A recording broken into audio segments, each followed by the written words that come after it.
Sinjo. Histoire. Histoire.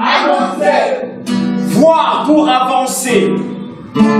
Avoir le pouvoir de dénoncer. Adi Sinjo. Ce n'est pas une histoire que je vous raconte. Regardez autour de vous. Vous vous rendrez compte que c'est toute une vie. Ce n'est pas une histoire que je vous raconte. C'est l'histoire. C'est la vie de Soki. Soki. Soki. Mon mari, tu me disais hier qu'on va parler aujourd'hui. Oui.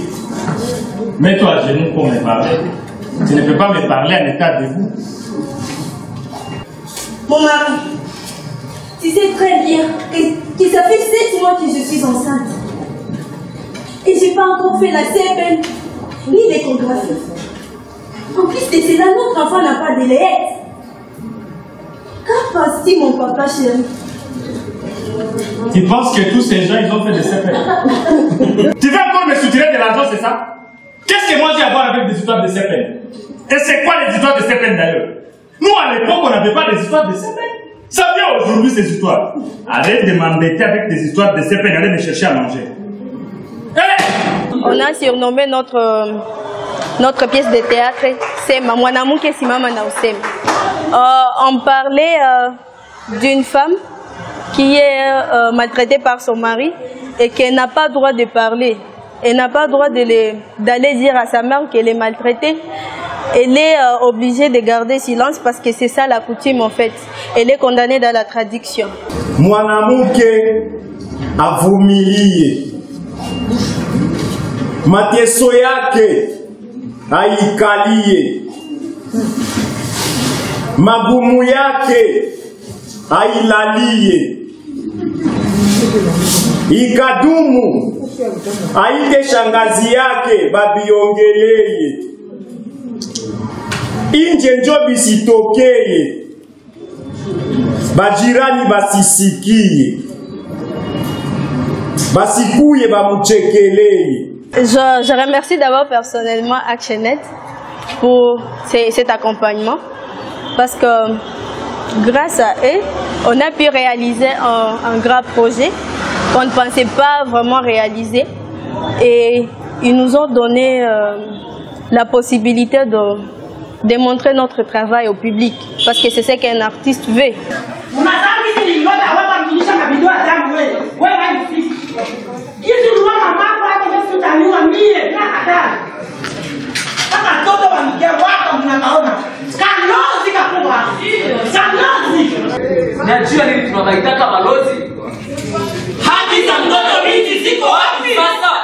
Ils m'ont appelé Kazungu. Ils m'ont séparé de mien, ils m'ont ravi mon stylo et offert une arme. Et petit, moto asimba manduki batuna kambula nayete. Ils ont brisé mes rêves pour me construire un mur. Dans tous ces coins, les désespoirs chantaient. Parfois au rythme des battements des cœurs effrayés. Parfois avec les cris de la méchanceté enchaînés par plus d'une décennie de criotat indescriptibles. Ils m'ont séparé de mien. Ils m'ont appelé Kazungu. Mon père s'est débarrassé de moi. Il m'a déscolarisé et rejeté, taxé de sorcier. Kazungu, je suis sans âge, je lâche de mes galères, je suis une odeur de malheur qu'aucune main n'approche, qu'aucune religion n'approche, qu'aucun regard de tendresse ni une bouche maternelle ne protège. Kazungu, nul n'accepte partager les plats de mon sort. Si pour certains le revolver est une digue de protection, pour moi c'est un mur de destruction qui barricade mon avenir. Rage, peine, rivalité entre les mois d'avant, du présent et d'après. Hanté par ces cauchemars et la nostalgie des sangs que produisent les armes.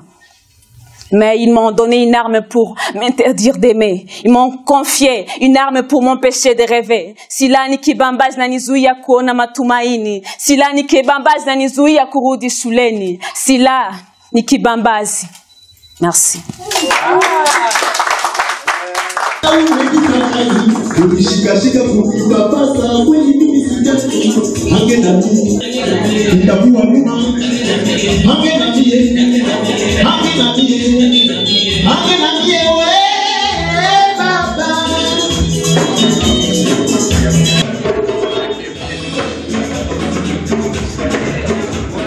De par ce festival, premièrement, nous voulons passer un message sur la protection. Nous voulons que les gens soient au courant des différents problèmes de protection auxquels, premièrement, les femmes et tous les membres de la communauté font face. Dans mon exposition photo, je parle de l'information du fils. Nos parents n'ont pas l'habitude de nous dire la vérité. Nos parents ne nous disent pas des choses clairement. Alors, j'ai été inspirée par mon histoire quand j'étais encore gamine. La première fois que ma mère voulait me parler de la sexualité, c'est quand elle m'avait posé la question, est-ce que ma fille, tu as déjà connu un homme? Bon, en swahili, c'est intéressant.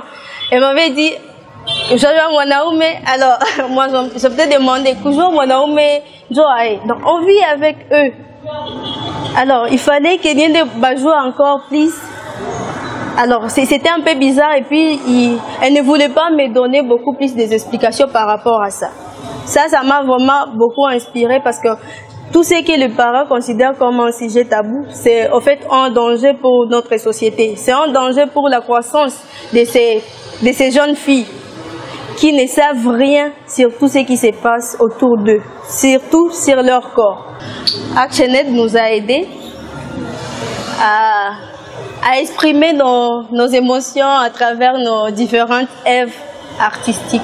Ce projet nous a aidé à comprendre en profondeur ce que signifie la protection. Et nous avons compris que les uns, pour se protéger, ils agissent. Les autres, pour se protéger, ils se taisent. Les uns, pour se protéger, ils se mettent debout. Les autres, pour se protéger, ils se disent que non, ils sont à bout. Les uns, pour se protéger, ils agissent violemment et les autres se résignent. Et voilà ce que nous avons pu comprendre à travers ces thèmes et dans tout ce que nous avons fait. Kuzani! Kuzani! Et mettre au monde, ça fait de la joie. Qu'on soit pauvre ou bourgeois. Kuzani ra. Kuzani fura. Une année après ton mariage, tu vois la question sur leur visage. Ou de l'ironie dans les parages. Atazala Sikogan. Dans ces projets, il y a eu un aspect artistique. Nous avons eu un atelier avec quelques artistes. Après cet atelier, il fallait que les artistes aillent produire quelque chose. C'est grâce au fonds de ActionAid. Et après cette production, ils ont produit. Et c'est de là qu'ils vont exposer. Donc il y a les peintres, les slameurs, les danseurs, les chanteurs, les écrivains. Et ce festival consistera à l'exposition de tous les travaux artistiques qu'ils ont produits. Alors, Thierry Croco vous présente 3 pièces d'au moins 150 cm sur 125 cm. Et Madame Esther nous présente 3 pièces, 3 slams, chantées en audio et une en visuel, une chanson en visuel. Et Monsieur Poète Boukassa nous fait un livre qui parle sur la même thématique, Ipekalamu à Panamasasi. Et du coup, vous allez comprendre que notre démarche, nous sommes plus soudés, il y a l'alliage en fait. Donc on quitte la peinture, on y va au slam et directement on va lire. Et je commence par la première pièce qui est devant moi ici, s'intitule « Y a-t-il une autre vie après une enfance volée ?» C'est une question que je me pose, autant que vous, on va essayer d'en donner des réponses. En fait, durant les 3 mois, je me suis dit, quand même, il y a de jeunes gens, des enfants, qui, après avoir abandonné les études, se sont enrôlés dans des forces et groupes armés. Est-ce qu'il y a encore une vie après une enfance volée? Bien sûr, il y a une vie. Et cette vie, c'est quoi? C'est d'amener ces enfants, de quitter les forces et groupes armés, d'aller à l'école, de rester dans le foyer, près des parents en train d'avoir l'éducation, les savoirs. C'est pourquoi même dans sa tête, je fais passer des outils scolaires.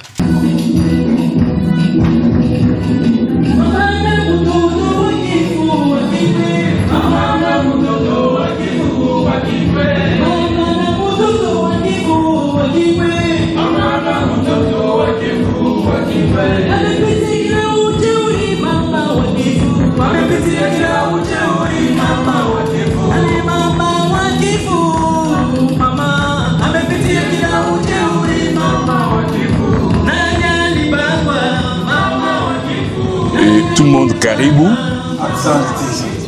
Caribou dans cette exposition.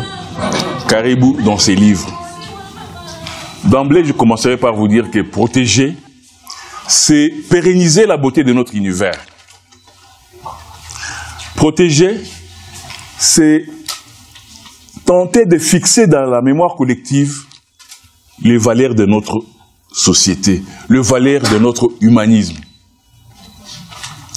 Et en fait, quand j'ai commencé la composition de ces récits, moi je pensais obéir à la dictée thématique de la protection.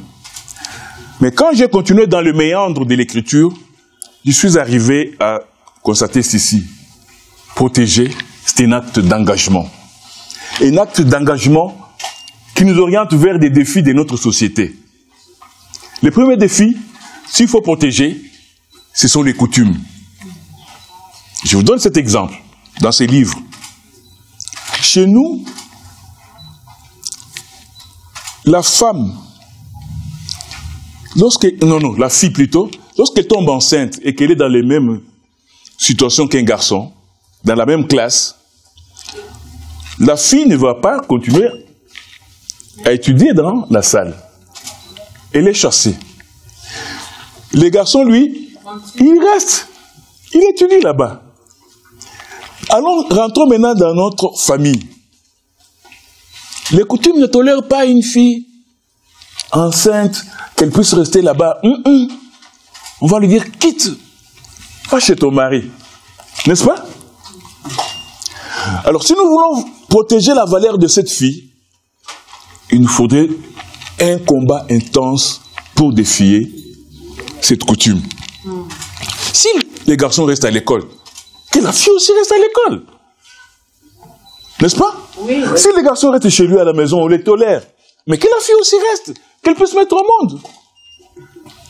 C'est là où je vous ai dit qu'ici, il s'agit d'un engagement contre certaines valeurs ancestrales que je ne remets pas en cause, mais que nous devons, d'une manière ou d'une autre, restituer afin de pouvoir protéger ce que nous avons, je vous ai défini ici comme fixer la beauté de notre univers, fixer aussi les valeurs de l'humanisme en nous, en notre génération.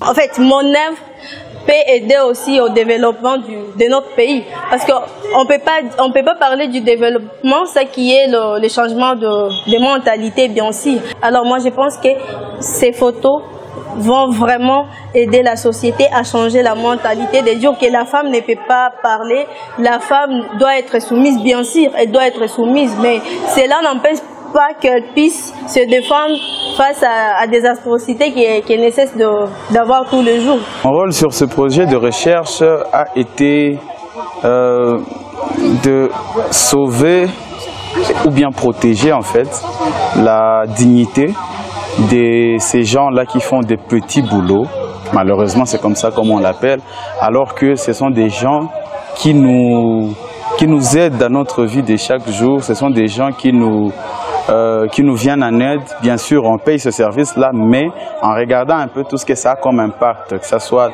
de manière sanitaire, que ce soit de manière constructive, que ce soit dans l'alimentaire, ces gens-là, en fait, ils sont très importants dans notre quotidien. Alors du coup, moi, je voulais un peu changer le côté petit boulot, parce que c'est un peu minimiser ce qu'ils font comme travail et minimiser ce qu'ils ont comme réputation, en fait, aux yeux de tout le monde.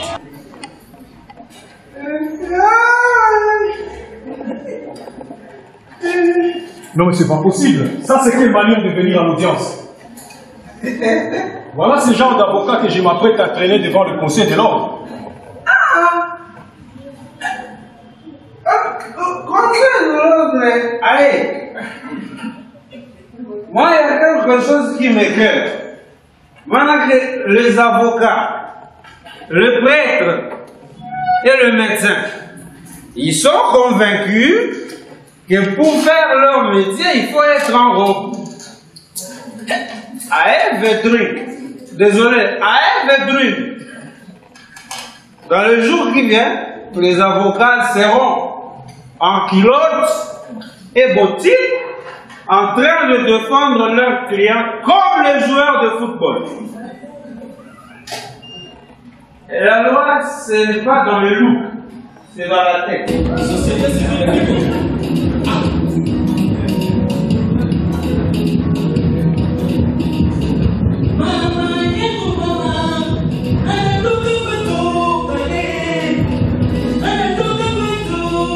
Moi, je suis parti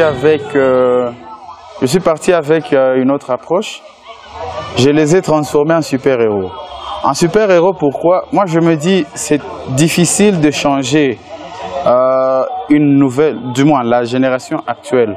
Mais c'est quand même possible de changer la manière dont ces gens sont perçus, déjà aux yeux de tout le monde, et beaucoup plus attaquer les enfants. Parce que ce sont les enfants qui sont en train de grandir, et c'est déjà chez eux là où il faut changer cette optique, changer cette perspective selon laquelle ces gens-là perçoivent en fait ces personnes.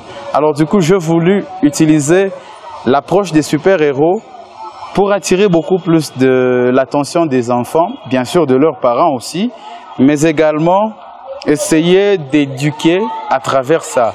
Déjà, les super-héros chez les enfants, ils sont à un niveau top, ils sont dans la suprématie. Moi aussi, j'ai dû utiliser ça, sauf que j'ai bidouillé aussi un peu comment j'ai présenté ces gens-là. On a un peu participé à la conférence tout à l'heure et on a eu une présentation un peu des activités qui vont se dérouler.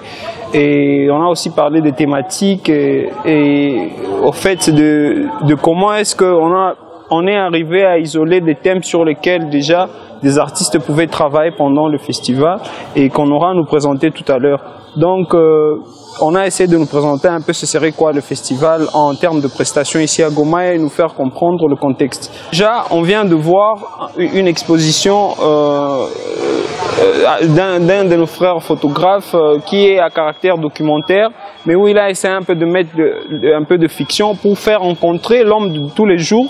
Il a vraiment choisi des gens de petits métiers qu'il a essayé un peu de transformer en Superman et en Superwoman, et c'était vraiment une thématique très intéressante qui moi vraiment me stimule et voilà, il a essayé un peu de mettre de l'exagération pour faire rencontrer cet homme qui vit de la vie normale et qu'on connaît, et voilà, c'est ces recherches-là d'idéal, ce nuage-là dont tu l'as symbolisé. Voilà, moi c'est ce que j'ai beaucoup aimé dans cette première partie des présentations. Le projet de recherche a été exécuté par 4 partenaires. Donc c'est un projet qui a été exécuté à consortium avec ActionAid, CEPRIS, INA et IDS. En janvier, nous étions ici pour travailler avec les artistes et vraiment les vues étaient pratiquement kaléidoscopiques. On regardait dans plusieurs sens, il y avait la photo, il y avait le théâtre, il y avait la musique, il y avait vraiment toute une panoplie, il y avait tout un éventail de disciplines artistiques. Et nous avons pu travailler avec tous en sortant au cours de ce séminaire atelier un spectacle où tout le monde a pu comprendre quand même qu'il était possible de pouvoir rassembler toutes ces vues kaléidoscopiques en un seul spectacle. Ça m'a vraiment beaucoup aidé aussi de travailler avec d'autres artistes, d'avoir des expériences, d'être aussi professionnel, quoi. Parce que je faisais juste des photos pour moi, pour les réseaux sociaux, oui, bien sûr. Mais là, je suis dans un grand projet où je peux apporter quelque chose à la société. Que celui qui n'a jamais péché puisse condamner balle perdue. Je mets mes parties intimes en gage.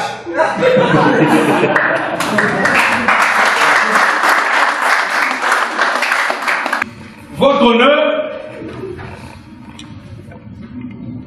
après tout ça, après tous ces quiproquos,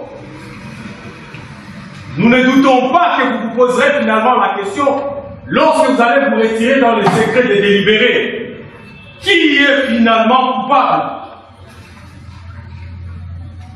Mais où sommes-nous allés chercher votre honneur? Je veux vous le dire. C'est celui dans le chargeur duquel il manque une balle.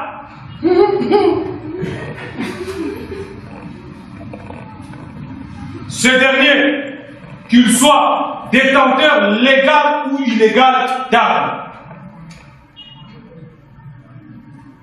Comme je n'ai plus rien à démontrer, votre honneur, par ces motifs, la main sur mes parties les plus intimidantes, précieuses, pour vous signifier à quel point c'est extrêmement grave. Votre honneur, vous condamnerez les coupables et vous épargnerez les innocents. La balle est dans votre camp, votre honneur, j'ai dit.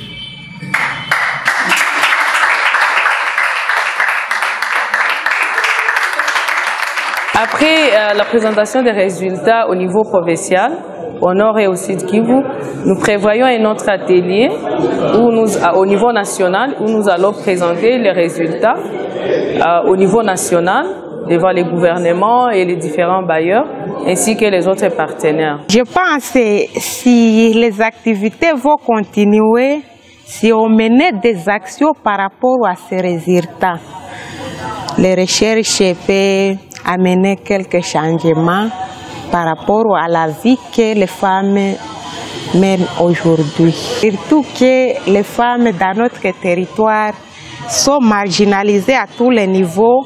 Ils n'occupent pas les postes de décision. Ça, c'est un. Et quand une femme trouve un problème, il n'a pas où amener son problème parce que la femme s'exprime mieux devant son semblable. Maintenant, quand la femme n'a pas son semblable qui est dans les postes de prise de décision, elle est toujours marginalisée et elle est toujours frustrée, même s'il peut avoir un problème, elle n'a pas où aller s'exprimer parce que ce sont les hommes qui commettent ces actes de violence.